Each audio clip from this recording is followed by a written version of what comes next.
Hello दोस्तों, राम राम, जय हिंद। एक बार फिर से स्वागत है आप सभी का आपके अपने यूट्यूब चैनल एसएससी एग्जाम मंत्रा में। काफ़ी दिनों के बाद एक फिर से इंटरव्यू वाली वीडियो ला रहा हूँ हमारे selected CRPF sub inspector Sandeep भाई के साथ। और काफ़ी समय से डिमांड थी लोगों की कि किस प्रकार से तैयारी करनी है सीपीओ की, किस प्रकार से जो है फिजिकल की तैयारी करें। अभी तो सीपीओ का जो प्री है उसका स्कोर कट आउट हो चुका है फिलहाल, कट ऑफ भी आ गया है। अभी फिजिकल का जोर शोर है। और फिर कुछ लोग पूछते हैं कि फिजिकल का तो हो गया है, अब क्या हमें फाइनल मेरिट में आने के लिए मेंस के किस प्रकार से तैयारी की जाए।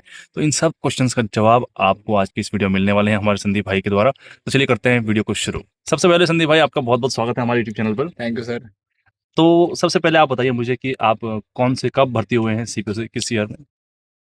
सो सीपीओ 2024 से हुए हैं हम सेलेक्ट। आप भी? सीपीओ 2024 से सीआरपीएफ में सब इंस्पेक्टर के पद पर हमारे साहब जो है भर्ती हैं और अभी ट्रेनिंग में है, अंडर ट्रेनिंग में।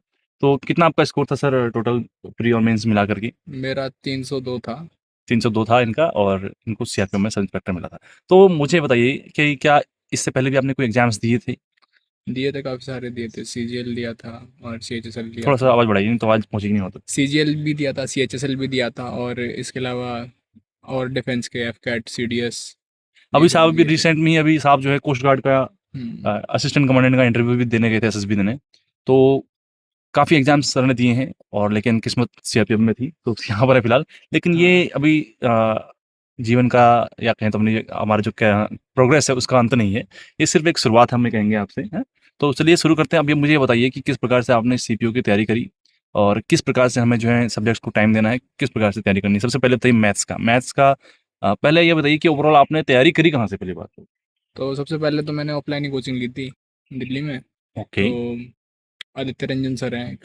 तो वहीं ऑफलाइन पढ़ते हैं तुमसे? हाँ, उनसे पढ़ते थे। बताओ यार, जब हमने आदित्य रंजन सर, जिन सर से मैंने ऑनलाइन पढ़ा है उत्तराखंड से, उन सर से साहब ने जो है ऑफलाइन पढ़ा है, आदित्य रंजन। हाँ। ये काफ़ी अच्छी बात है, जानने में लगी मुझे।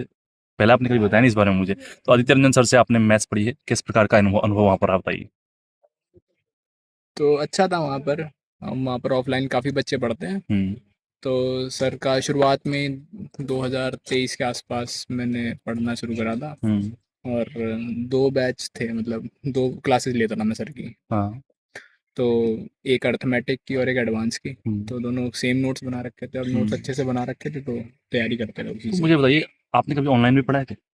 हाँ, ऑनलाइन में उन्हीं से पढ़ा था। तो और ऑनलाइन में और ऑफलाइन में आपको क्या डिफरेंस लगा? ऑफलाइन में एक्चुअली आपके डाउट्स अच्छे से क्लियर हो जाते हैं। हम्म। ऑनलाइन में अगर जो नहीं आप देखते हो, बट उस तरह से क्लियर नहीं हो पाते हैं। और जैसे अगर कोई बंदा बेसिक से पढ़ रहा है तो ऑफलाइन अच्छा रहता है उसके लिए। Okay okay. तो चलो, तो ये तो हो गया मैथ्स का। मैथ्स में आपने प्री में कितना स्कोर किया? मैथ्स में मेरे प्री में थे शायद 41 के आसपास थे। Okay okay. और उसके अलावा मुझे बताइए, आपने जीएस कहाँ से करी है? जीएस तो परमार सर, एक ही बंदा है ऑनलाइन पूरे। परमार हाँ, सर ना? हाँ। किस प्रकार से उनके कोर्सेज, मतलब उनका बैच लेना है या किस प्रकार से करना अगर कोई बैच ले सकता तो बैच भी ले ले। है? और वरना मैंने, जैसे उनकी पीवाईक्यू सीरीज थी, हम्म। थर्ड और शायद से फोर्थ थी। फोर्थ मैंने जैसे मैंने सीजीएल के वैसे टाइम मैंने पे। परमार 4.0 ले रखा है अभी। हाँ। तो उससे मेरा कितना कवर हो जाएगा, कितना हो जाएगा? पूरा ही कवर हो जाएगा सर, पूरा हो अच्छा जाएगा। पढ़ाते हैं उसमें। ओके। तो वो फेस तो शो नहीं करते शायद उसमें, वो पीपीटी के थ्रू पढ़ाते हैं ना? हाँ। तो उससे ऐसा नहीं है कि समझने में कुछ प्रॉब्लम होती हो? ऐसा कोई दिक्कत नहीं है, फेस का कोई नीड भी नहीं है उसमें, ओके। क्योंकि जो भी है हमारे नोट्स वगैरह उसको प्रिंट आउट करा लो, और हाँ। जो भी सर करा रहे हैं उससे अपने से ओके, करते तो रहो। ये हो गया जीएस का। नेक्स्ट रीजनिंग, रीजनिंग का किस प्रकार से तैयारी करी, कहाँ से करी? रीजनिंग के भी काफ़ी सारे टीचर हैं। मैं पहले तो ऑफलाइन भी पढ़ा था। हाँ। विक्रमजीत सर थे। हाँ, विक्रमजीत, वो भी हाँ। टैंकर्स गुरुकुल की ही हैं। हाँ। हाँ। और उसके अलावा भी काफ़ी सारे टीचर हैं। हम्म। तो आप उनसे पढ़ सकते हो, और ओके। उनके भी नोट्स अगर बनाओगे तो हो जाएगा। ठीक है। चौथा है, और जो सीपीओ के लिए बहुत ज़्यादा महत्वपूर्ण सब्जेक्ट है, और वो है इंग्लिश। इंग्लिश का कैसे करना है ये बताइए। इंग्लिश का भी कोई एक टीचर अगर आप पकड़ लो तो, हम्म। और उसके अच्छे से नोट्स वगैरह बनाओ, फॉलो करो, तो हो जाएगा। ओके। आपने कहाँ से करी? मैंने ऑफलाइन पढ़ा था। ऑफलाइन। क्रिस्टोफर सर थे। ओह, कृष्णपुर सर का मैंने नाम सुना है। हाँ। शायद फेमस ये भी काफ़ी हैं। ऑफलाइन के तो काफ़ी अच्छे हैं वो। Okay okay. पूरे दिल्ली में काफ़ी नाम है उनका। हम्म। तो क्या वो ऑनलाइन अवेलेबल नहीं है? ऑनलाइन भी है उनका। ओके ऑनलाइन भी पढ़ाते ओके हैं वो ओके। सर। तो टोटल आपका जो एक्सपीरियंस था ऑफलाइन में, वो काफ़ी बेहतर रहा। हम्म। उसके अलावा आप सीजीएल में आप कहाँ तक पहुँचे, किस लेवल तक आप गए, किस लेवल कहाँ तक पहुँचे तो थे? सीजीएल का 2024 वाले में नहीं हुआ था मेरा प्री। हम्म, 25 वाले में प्री हुआ था, मेंस में मेरा इतना अच्छा स्कोर बना ओके नहीं था। ओके। तो अभी भी तैयारी चल रही है? तैयारी अभी तो ट्रेनिंग के टाइम पर कुछ नहीं चल रही है, हाँ, बट लगेंगे आगे चल के करेंगे। करेंगे आगे चल के और बेहतर प्रयास करेंगे। काफ़ी अच्छे है आपसे, जो काफ़ी कुछ सीखने को मिल रहा है मुझे भी, और उम्मीद करूँगा कि जो हमारे व्यूअर्स हैं इन्हें भी काफ़ी कुछ आपसे जो है सीखने को मिलेगा संदीप भाई। तो चलिए अभी देखो कि प्रीलिम्स तो हो चुका है ऑलरेडी, इस बार का हाँ, प्री हो गया, टायर 1 हो चुका है, अब बात है फिजिकल की। मुझे ये बताइए कि फिजिकल का कैसे करना है, कहाँ से करना है, कहाँ से आपने किया था?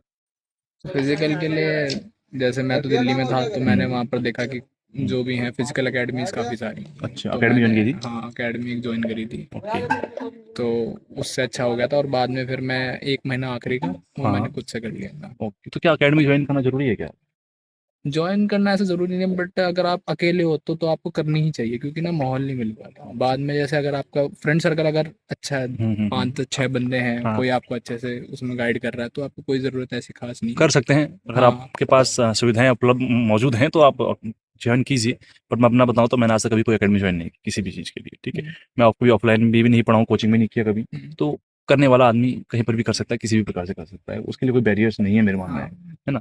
तो बाकी अच्छा है, जहाँ जिसको जहाँ सुविधा लगती है वहाँ वो कर सकता है। नेक्स्ट हो गया आपका फिज़िकल का, क्योंकि फिज़िकल जो है काफ़ी इम्पोर्टेंट एक फ़ेज़ है। फिज़िकल में अगर आप बाहर होते हैं, आपने 200 में से 200 भी लाए हो तब भी किसी काम का नहीं रहता है। हम्म, ख़ास करके हाई जंप में और 1600 मीटर में मैं देखता हूँ काफ़ी ज़्यादा हमारे हम्म, इन 2 चीज़ों में काफ़ी फ़ेल होते हैं। हम्म। तो कोई हाई जंप के लिए कोई टिप्स देना चाहोगे?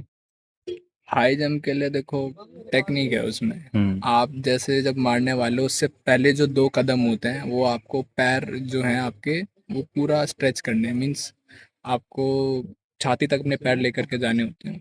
और उसके बाद आप जब जंप करो तो यही है कि टच नहीं होना चाहिए। अगर आपका हुँ। हल्का सा भी टच हुआ तो आपका जो पोल है वो गिर जाएगा हाई जंप हाँ, में। वो खिंच जाता है। बाकी फिज़िकल कुछ ज़्यादा हार्ड नहीं है वैसे, अगर आप अच्छे से प्रैक्टिस करते हैं तो बहुत ईज़िली आप निकाल सकते हैं इस चीज़ को, ठीक है? सबसे मेन उसमें मेरे को लगता है कि 1600 मीटर की रनिंग है, अगर आप उसको कर लेते हैं तो आपका कॉन्फिडेंस ऑटोमैटिकली अप हो जाता है। फिर उसके बाद आप ईज़िली कर लेंगे चीज़ों को, लेकिन फिर भी कोशिश करना कि अपना जो हाई जंप है और लॉन्ग जंप है इसका थोड़ा प्रैक्टिस अगर आप कर लें तो बहुत अच्छा रहेगा। बाकी चीज़ है तो शॉट पुट का, तो शॉट पुट वो हर कोई फेंक देता है, वो कुछ ज़्यादा हार्ड नहीं होता है। एक चीज़ आपका है 100 मीटर शटल जो है, शॉर्ट रनिंग जो होती है स्प्रिंट, उसमें भी कोई दिक्कत नहीं है, उसमें भी हर कोई पास हो जाता है। तो मेन आपका जो बिल्कुल जहाँ तक लगता है वो 1600 मीटर रनिंग सोलह और सौ मीटर और में हाई जैसे जंप, क्या है, ये 2 चीज़ें। हाई जंप, जो इम्पोर्टेंट चीज़ है कि वो ये है कि 400 मीटर के आपको स्ट्राइड्स मारने हैं। हाँ, जैसे 1600 मीटर आप भाग लो, तो उसके बाद 400 मीटर के 2-3 बार आपको मारने हैं, और उसमें पूरे तरीके से आपको पैर खोलना है। उसमें मैंने एक चीज़ और देखा है सर कि मैंने मेरे साथ पिछली बार क्या हुआ था कि ग्रुप बना के दौड़ रहे थे लड़के, और वही क्या हुआ चीज़ है। वो 10 के ग्रुप में 10 के 10 फेल हो गए। अच्छा। तो ऐसा भी नहीं करना है, ठीक है? दौड़ना है, ऐसा नहीं चलना कि यार चल रहा है, नहीं ऐसा नहीं। 1600 मीटर है, ऐसा नहीं कि साढ़े 6 मिनट में ही करना है आपको। कोशिश करो 6 मिनट के अंडर में कंप्लीट कर लो तो बेहतर है। क्यों? हाँ। क्यों साढ़े 6 मिनट का वेट करना है? अगर आप 6 मिनट में कर सकते हो तो। ये है आपका रनिंग के लिए। बात आता है आपका फिजिकल का, हो गया, फिजिकल आप क्लियर कर लेते हैं तो फिर आएगा आपका मेंस, और मेंस जो है वो बहुत ज़्यादा हार्ड नहीं है सीपीओ का। अगर आप अच्छे से प्रैक्टिस करते हैं, उसके अच्छे से मॉक टेस्ट लगाते हैं, आपने अगर बेसिक्स क्लियर कर रखे हैं, तो मुझे लगता है कि आप अच्छा खासा 180 के आस-पास स्कोर कर सकते हैं इज़िली। बिल्कुल कर सकते हैं, ठीक है? और उसके अलावा देखो मेंस का बात करेंगे, उसके बाद आपके डॉक्यूमेंट्स वगैरह आप सब रेडी करके रखिए अपना, सब हो जाएगा, ठीक है? फाइनल सिलेक्शन, फाइनल मेरिट कहाँ तक जाएगी, इसका अभी कुछ कह नहीं सकते हैं, क्योंकि बहुत ज़्यादा अनसर्टेनिटी जो है आजकल के इन एग्ज़ाम्स में आ रही है, चाहे वो सीपीओ हो, सीजीएल हो, या कोई सा भी एग्ज़ाम्स क्यों ना हो। मेन जो है हमारा काम है अपनी तरफ से अपने एफर्ट्स डालने का, और परिणाम क्या निकलता है, क्या नहीं निकलता है, वो तो हमारी गीता में भी लिखा हुआ है कि कर्म करते जाओ, फल की चिंता ना करो। तो जब हमारे पूर्वज इतने हज़ारों साल पहले जब वो चीज़ लिख के गए हैं, तो हम तो भाई 2026 में जी रहे हैं, तो थोड़ा सोचना चाहिए इस बारे में। संदीप भाई का मैं बहुत-बहुत धन्यवाद कहना चाहूँगा कि उन्होंने अपना कीमती समय दिया। थैंक यू साहब। फटीग के बीच में समय निकाल के मेरे पास आए हैं। बहुत-बहुत शुक्रिया आपका संदीप भाई। उम्मीद करूँगा आपसे फिर मुलाकात होती रहेगी इसी प्रकार से, और हमारे जो व्यूअर्स हैं, इनका आप मार्गदर्शन करते रहेंगे सर। ठीक थैंक है यू सो सर। मच, फिर मिलते हैं। तब तक के लिए बाय-बाय, टेक केयर, जय श्री राम, जय हिंद।